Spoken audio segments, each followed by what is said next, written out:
অনেকে প্রশ্ন করে মহানবী হজরত মুহাম্মদ সাল্লাল্লাহু আলাইহি ওয়াসাল্লাম কেন একাধিক বিবাহ করেছিলেন।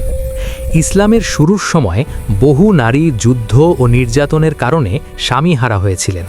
তাদের সম্মান, নিরাপত্তা ও আশ্রয়ের প্রয়োজন ছিল। সে সময় বিধবা ও অসহায় নারীদের দায়িত্ব নেওয়া ছিল বড় মানবিক কাজ।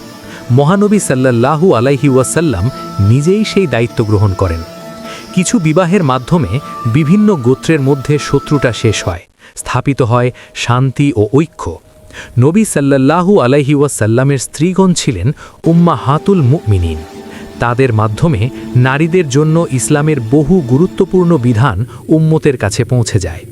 এই বিবাহগুলো কোনো ভোগের জন্য নয়, বরং আল্লাহর নির্দেশ ও উম্মতের কল্যাণের জন্যই ছিল।